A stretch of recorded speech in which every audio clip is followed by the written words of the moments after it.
청취자 여러분, 보통 공장 로봇을 떠올리면 어떤 이미지가 생각나시나요? 차갑고 정확하고 프로그래밍된 대로 단 1mm의 오차도 없이 똑같은 동작만 수만 번 반복하는 그런 거대한 기계팔일 겁니다. 네, 그쵸. 막 불꽃 튀는 공장에서 윙, 윙 하면서 기계적으로 움직이는 그런 모습이죠. 맞아요. 그런데 만약 컨베이어 벨트를 타고 오는 박스가 막 심하게 찌그러져 있다면 어떻게 될까요? 기존의 로봇이라면 그냥 허공을 움켜쥐거나 에러 코드를 띄우고 그 자리에 멈춰버리겠죠. 왜냐하면 찌그러진 박스를 잡으라는 명령값을 아예 입력받은 적이 없으니까요. 바로 그겁니다. 그런데 만약 그 로봇팔이 스스로 상황을 딱 시각적으로 인식하고 박스 모서리가 무너졌네? 원래 각도로 잡으면 내용물이 파손되니까 힘을 살짝 빼고 각도를 틀어서 들어야겠다.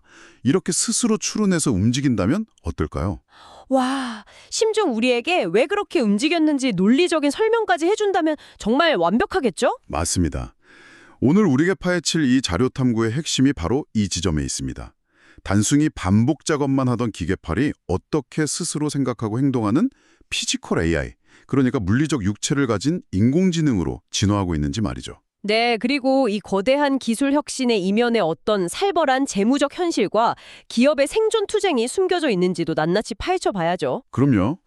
오늘 핵심만 빠르고 깊이 있게 짚어보겠습니다. 오늘 심층 분석에서 다룰 핵심 기업은 바로 두산 로보틱스, 그리고 이들의 운명을 쥔 거대한 파트너 엔비디아입니다. 기술 트렌드나 비즈니스 전략, 또 기업의 피봇에 관심 있는 분들이라면 오늘 분석이 아주 짜릿하실 겁니다. 네, 전문가님, 먼저 이들이 뛰어든 전쟁터의 규모부터 좀 확인해보죠. 지금 글로벌 로보틱스 시장 대체 얼마나 팽창하고 있습니까?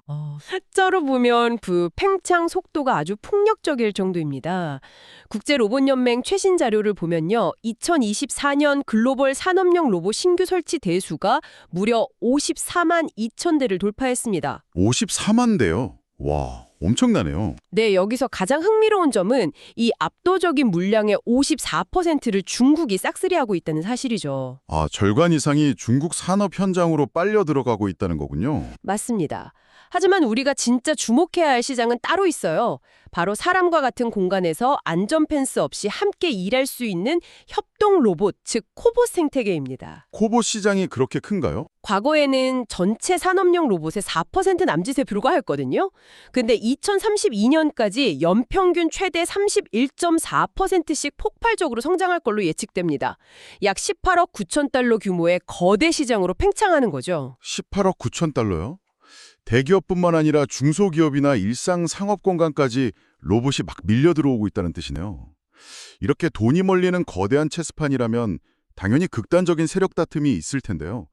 현재 권력 구도는 어떻게 짜여 있습니까? 완벽한 양극화 형태입니다. 먼저 프리미엄 시장은 덴마크의 유니버설 로봇이 점유율 15% 이상으로 독보적인 1위를 쥐고 있습니다. 유니버설 로봇이요? 이들의 진짜 무기는 뭔가요? 단순히 로봇의 하드웨어가 아니에요. 폴리스코프라는 직관적인 운영체제를 기반으로 수많은 서드파티 개발자들이 앱을 만들어 올리는 거대한 소프트웨어 생태계가 이들의 해자입니다. 아, 공장 관리자들이 그 시스템에 한 번 익숙해지면 다른 로봇으로 갈아타는 전환 비용이 너무 크니까 쉽게 빠져나오지 못하겠네요. 정확합니다. 락인 효과가 엄청난 거죠. 마치 스마트폰 초창기에 애플의 앱스토어 생태계 같은 거잖아요. 그렇다면 반대 진영은 당연히 중국이겠군요. 비 공세로 전 세계 출하량의 35%를 집어삼키고 있습니다. 성능은 쓸만한데 가격이 반값이라면 중소규모 공장장들 입장에서는 안 살 이유가 없죠. 자, 여기서 글로벌 탑5에 이름을 올리고 있는 우리의 주인공 두산 로보틱스의 위치가 굉장히 애매해집니다. 네, 완전히 샌드위치 신세가 된 거예요. 위로는 소프트웨어 생태계를 꽉 잡은 유니버설 로봇이 버티고 있고 밑에서는 반값 공세로 밀고 올라오는 중국 기업들이 있으니까요. 그 샌드위치 국면을 타개하는 게 가장 시급했겠네요. 그래서 두산이 단순한 하드웨어 스펙 경쟁을 벌이고 그러니까 AI를 통째로 바꾸는 전면전을 선언한 거군요. 맞습니다. 비유가 아주 정확하신데요. 하드웨어 스펙이 평준화되는 시대에는 결국 소프트웨어 정의 아키텍처로의 전환이 필수적이라는 걸 깨달은 아주 절박한 생존형 피봇이었죠. 부품을 깎아서 이익을 내는 게 아니라 똑똑한 지능을 팔아서 살아남겠다. 그래서 이들이 선택한 파트너가 바로 글로벌 AI 권력의 정점 엔비디아입니다. 네, 2020년 4월에 엔비디아의 메디슨 황 수석이사가 한국을 직접 방문하면서 파트너십이 본격화됐죠. 그런데 전 세계 수많은 로봇 기업 중에서 왜 하필 두산이었을까요? 엔비디아 입장에서도 얻을 게 확실히 있어야 했을 텐데요. 엔비디아가 가장 갈증을 느끼는 부분이 바로 중후장대 산업 현장의 현실 물리 데이터거든요. 모니터 속 텍스트나 이미지는 무한대로 학습시켰지만 중력이나 마찰력 같은 거친 현장 데이터는 턱없이 부족하니까요. 두산그룹은 두산버켓의 건설 기계나 두산에너빌리티의 발전 설비 같은 험난한 현장 데이터의 보고잖아요. 훈련시킬 완벽한 테스트베드를 찾은 셈이죠. 서로의 결핍을 완벽하게 채워주는 동맹이네요. 두산은 천재적인 뇌가 필요했고 엔비디아는 그 뇌를 훈련시킬 다양하고 거친 근육의 경험치가 필요했던 거군요. 정확합니다. 그래서 두 회사가 합작해서 만들고 있는 게 바로 에이전틱 로봇 OS입니다. 에이전틱 로봇 OS라 이게 구체적으로 기존의 로봇 프로그램과 어떻게 다른 건가요? 기존에는 로봇 엔지니어가 C++ 같은 복잡한 코드로 궤적을 1mm 단위로 짜야 했어요. 하지만 이건 다릅니다. 크게 4가지 핵심 컴포넌트가 있는데 그중 네모클로 기술과 ARM의 프레임워크가 아주 핵심이죠. 이름이 좀 어려운데 작동 방식을 쉽게 설명해 주신다면요. 작업자가 일상으로 저 상자들 파란색 펠릿 위에 차곡차곡 쌓아줘 라고 말만 하면 AI가 이걸 파이썬 스크립트로 자동 번역해서 로봇을 움직이게 하는 거예요. 알아서 코딩을 하는 거군요. 네, 로봇이 스스로 상황을 인지하고 행동하는 자율적인 루프를 도는 거죠. 잠깐만요. 여기서 정말 크리티컬한 의문이 하나 생기네요. AI가 화면 속에서 헛소리, 그러니까 할루시네이션을 하는 건 그냥 윷고 넘기면 되잖아요. 그렇죠. 근데 수십 킬로그램의 거대한 로봇팔이 물리적 공간에서 환각을 일으켜서 엉뚱한 궤적으로 날아간다면 이거 완전 대형 사고 아닌가요? 너무 위험해 보이는데요? 그 날카로운 지적이 맞습니다. 물리적 공간에서의 할루시네이션은 인명피해로 직결될 수 있죠. 바로 그 때문에 에이전틱 OS의 4대 핵심 중 하나인 안전 제어를 위한 기술적 가드레일이 필수 불가결합니다. 가드레일이요? 그러니까 물리적인 브레이크를 걸어둔 건가요? 네, 맞습니다. AI가 스스로 코드를 짜서 움직이더라도 인간이 설정해둔 속도나 관절 각도 같은 물리적 안전 한계치를 벗어나려고 하면 소프트웨어와 하드웨어 양쪽에서 이중으로 강력한 제동을 걸어버리는 겁니다. 절대 넘을 수 없는 선을 그어둔 거군요. 다행이네요. 여기에 더해 시스템 감사가 가능한 설명 가능한 AI도 핵심적인 역할을 합니다. 실제로 엔비디아가 주최한 코스모스 쿠코프 대회에서 두산이 최고상을 받은 사례가 이걸 완벽하게 증명하죠. 서두에 말씀드린 그 찌그러진 상자를 다루는 미션인가요? 네, 로봇이 단순히 동작을 멈추거나 멋대로 움직인 게 아니었어요.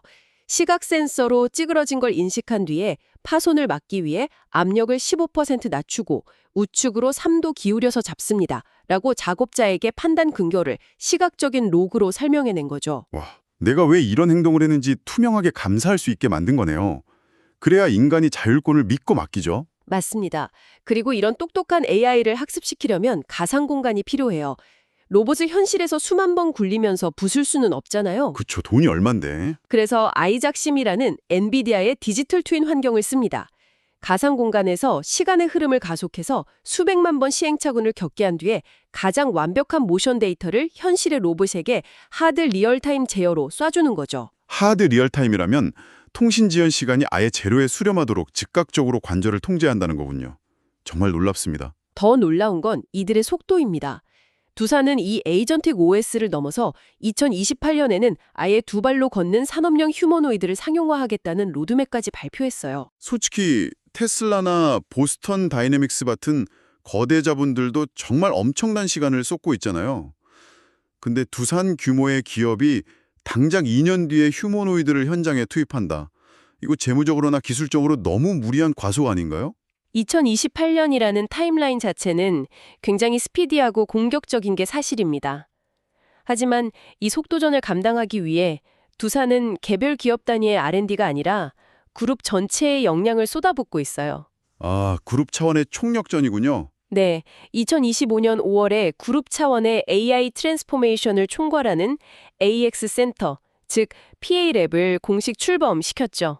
그리고 자체 개발만 고집하는 함정에 빠지지 않았습니다. 외부와 손을 잡았다는 뜻인가요? 네, 스탠퍼드 대학교 인공지능 연구소인 HAI와 2019년부터 지속적으로 파트너십을 맺어왔고요. 최고 경영진들이 직접 실리콘밸리를 돌며 아마존, 엔비디아는 물론이고 퍼플렉시티나 피지컬 인텔리전스 같은 딥테크 유니콘들과 협력을 모색하고 있죠. 이건 단순히 로봇 회사 하나가 R&D 부서를 키우는 수준이 아니네요. 그룹 전체가 실리콘밸리를 뛰어다니며 딥테크 유니콘들을 만나는 건 그 늦춰진 기술 지체를 단숨에 따라잡기 위한 일종의 치트키를 찾고 있는 거 아닐까요? 와, 정확한 통찰입니다. 글로벌 빅테크 자본과의 속도전에서 자체 개발만 고집하다간 도태되니까요. 개방형 파트너십을 통해 원천 기술을 빠르게 흡수하려는 그룹 차원의 절박함과 영리한 전략이 돋보이는 거죠. 자, 뇌는 엔비디아와 실리콘밸리 연합군을 통해 최고 수준으로 세팅했습니다. 그렇다면 이 엄청난 지능을 물리적 세계에서 오차없이 구현해낼 근육, 즉 하드웨어 포트폴리오는 어떻습니까? 두선의 하드웨어 라인업은 M, A, H, E, P라는 5대 핵심 시리즈로 아주 촘촘하게 짜여 있습니다. 알파벳이 다양하네요. 네, 고성능 프리미엄 모델부터 고하중 모델, 그리고 위생이 극도로 중요한 식음료 전용 모델까지 산업 현장의 거의 모든 시나리오를 커버합니다. 어떤 공정이든 두 살 로봇을 가져다 쓸 수 있다는 것 자체가 거대한 진입 장벽, 즉 해자가 되는 셈이죠. 그 중에서도 물류 현장에서 박스를 쉴 새 없이 나르는 팔레타이징 전용 로봇, P 시리즈의 스펙이 굉장히 특이하더라고요. 보통 로봇팔은 10개의 관절축이 있는데 이건 네 번째 축을 과감하게 제거해버렸어요. 멀쩡한 관절을 왜 뺀 겁니까? 로보틱스 공학에서 아주 고질적인 문제 중 하나가 특이점이라는 현상인데요. 육축 로봇이 특정 일직선 궤적을 그릴 때 역학 계산이 꼬이면서 관절이 미친 듯이 회전하거나 아예 락업이 걸려 멈춰버리는 오류가 나거든요. 아, 그래서 위아래로 박스만 옮기면 되는 팔레타이징 작업에서는 굳이 복잡한 사축 회전이 필요 없으니까 아예 물리적으로 제거해버린 겁니다. 오축 구조를 설계해서 특이점 문제를 원천적으로 없애버린 거죠. 와, 진짜 덜어냄의 미학이네요. 쓰지도 않는 관절 달아놓고 에러낼 바에는 수술하듯 빼버려서 훨씬 빠르고 연비 좋은 맞춤형 근육을 만든 거잖아요. 맞습니다. 불필요한 관절 모터가 빠지면서 로봇 자체가 가벼워졌고 결과적으로 전력 소비를 기존 대비 무려 25%나 극적으로 낮췄습니다. 아무리 똑똑해도 결국 전기로 움직이는데 이 연비 개선은 공장 운영에서 엄청난 혁신이죠. 거기에 레이저 눈이나 음성인식 귀까지 달아줬다면서요? 네, CS026 최고 혁신상을 받은 스캔앤고 솔루션을 보면 CAD 도면 없이도 레이저 3D 스캔만으로 곡면을 인식해서 스스로 샌딩 작업을 합니다. 또 음성으로 조작하는 보이스 투 리얼 기술도 선보였고요. 심지어 의료 현장에도 진출했다고요. 네, 담낭 절제술 같은 복강경 수술 보조 로봇으로 쓰이고 있습니다. 의료진이 무거운 카메라를 들고 있어야 하는 피로도를 로봇이 완벽하게 대체해주는 거죠.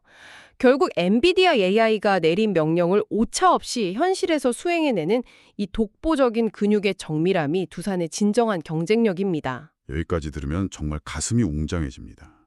완벽한 AI 파트너에 압도적인 하드웨어 라인업까지 당장이라도 시장을 제패할 것 같은데 그런데 재무실적 자료를 넘기는 순간 정말 등골이 서늘해지는 숫자들이 등장합니다.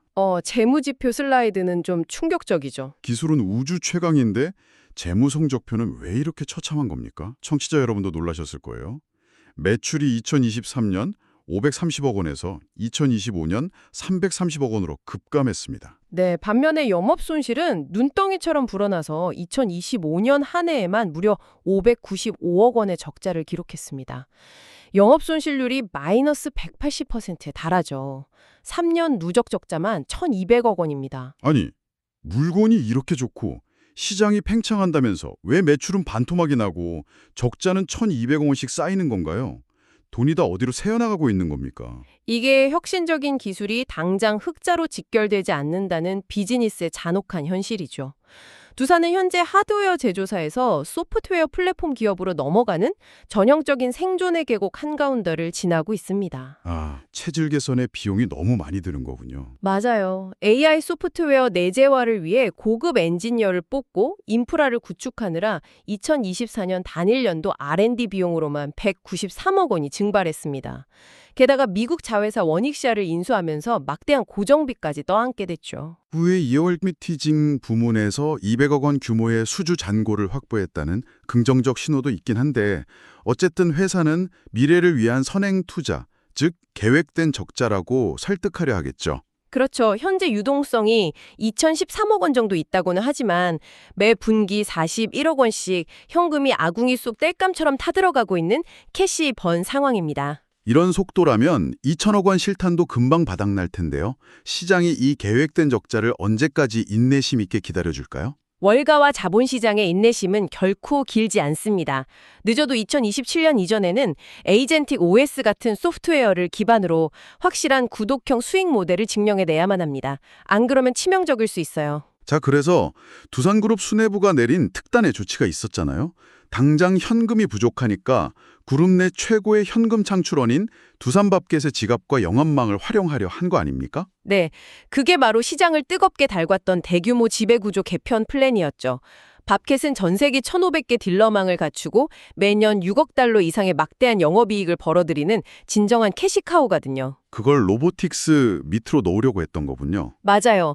밥켓을 완전 자회사로 편입시켜서 그 현금으로 AI R&D 자금을 수혈하고 글로벌 딜러망으로 로봇을 팔겠다는 아주 공격적인 청사진이었습니다. 쉽게 상황을 정리해보죠. 내가 돈이 부족해서 현금 빵빵하고 인맥 넓은 잘 나가는 형, 그러니까 밥켓이랑 지갑을 합치려고 했는데 가족들인 소액주주들이 불공평하다며 밥상을 완전히 엎어버렸어요. 네, 정확한 비유입니다.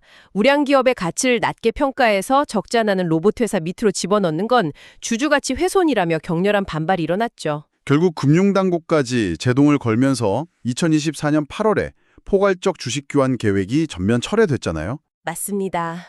그룹 차원의 구원 투수를 등판시키려던 계획이 무산된 건데 진짜 문제는 여기서 끝이 아닙니다.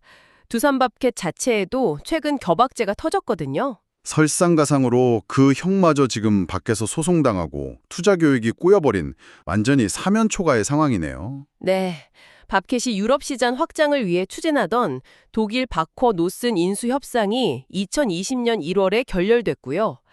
더 치명적인 건 글로벌 1위 캐터필러로부터 텍사스 법원의 특허 침해 맞소송까지 당했습니다. 와, 밥켓 주력 제품의 북미 판매가 차단될 수도 있는 엄청난 리스크네요. 그럼 이제 두산 로보틱스는 그룹의 든든한 우산이나 외부 자금 수혈에 전혀 의존할 수 없게 된 거군요. 그렇습니다.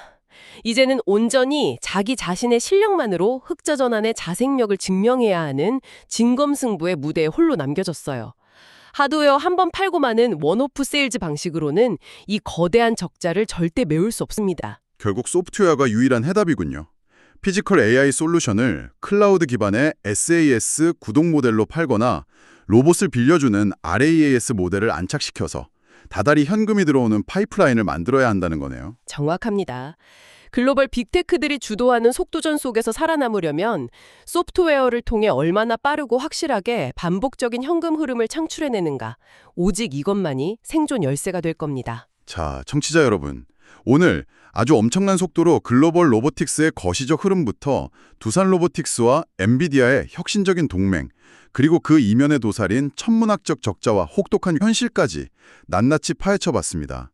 기술의 발전은 눈부시지만 기업이 그 생존의 계곡을 건너는 과정은 참 냉혹하네요. 네, 정말 피부로 와닿는 치열한 비즈니스 전쟁터죠. 오늘 심층 분석을 마무리하면서 여러분이 혼자 곱씹어볼 만한 도발적인 질문 하나 던져드리겠습니다. 오, 어떤 질문일지 기대되네요. 여러분 한번 상상해 보세요.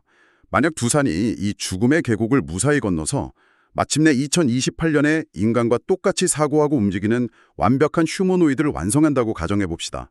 그렇다면 그때도 우리는 이 회사를 로봇 제조사라고 부를 수 있을까요? 껍데기는 로봇이겠지만 수익 구조는 완전히 달라져 있겠죠. 그렇죠.